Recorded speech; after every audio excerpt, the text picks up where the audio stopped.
Until President Trump returned to office in January, the bloody and broken Biden status quo was to endlessly force American taxpayers to fund Ukraine no matter the cost, no matter how long it takes, and no matter how many lives were lost.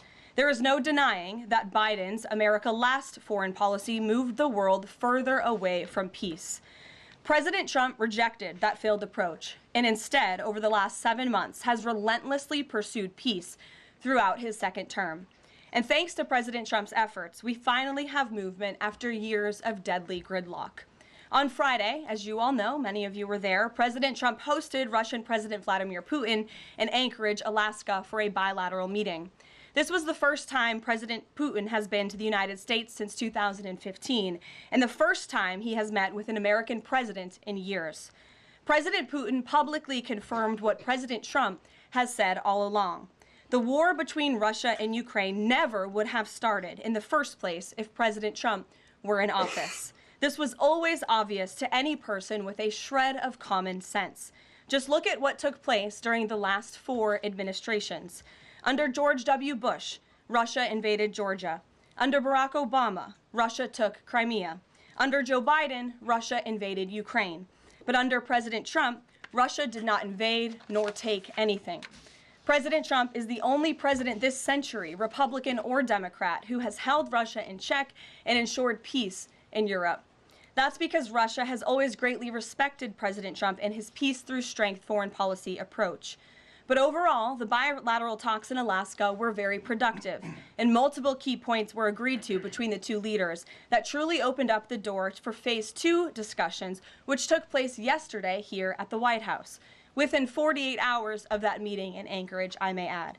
As you all know, there were many European leaders here, as well as Ukrainian President Zelenskyy.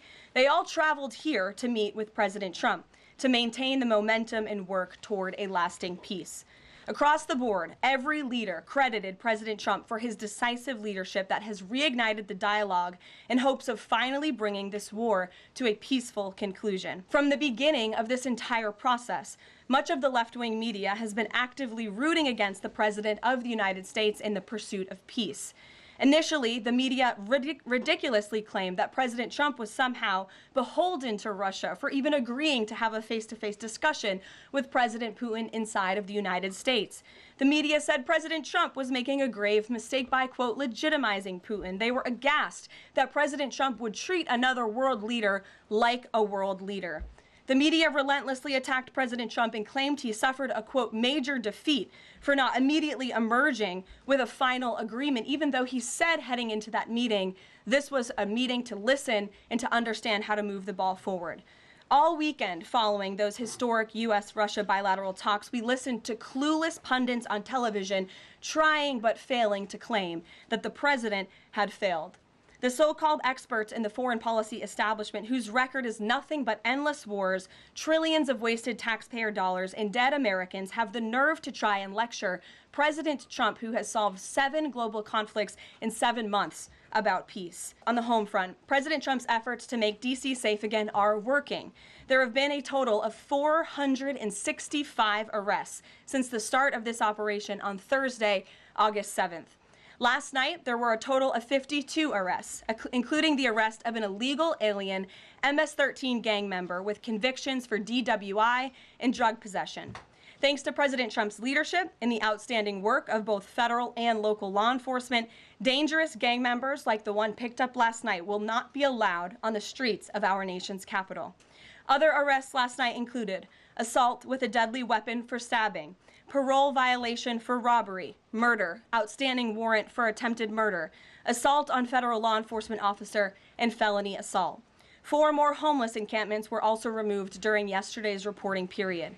To date, a total of 48 homeless encampments have been cleared in Washington, D.C. by multi-agency teams. MPD patrol units are actively working with city officials to locate and clear additional encampments and remove homeless residents off of Washington's streets. And despite fake narratives from the media, again, a significant number of the arrests have been in high-crime areas of D.C.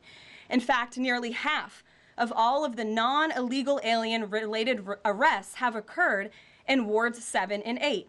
the 2 wards that have the highest number of violent crime, as well as homicides and assaults with dangerous weapons last year. The White House continues to work on this, and when Congress comes back to Washington, I'm sure there will be many discussions with our friends on Capitol Hill and also our friends in state legislatures across the country to ensure that we're protecting the integrity of the vote for the American people. And I think Republicans generally, and the president generally, wants to make it easier for Americans to vote and harder for people to cheat in our elections. And it's quite mind-boggling that the Democrat Party could stand in opposition to common sense. He wants to ensure election integrity.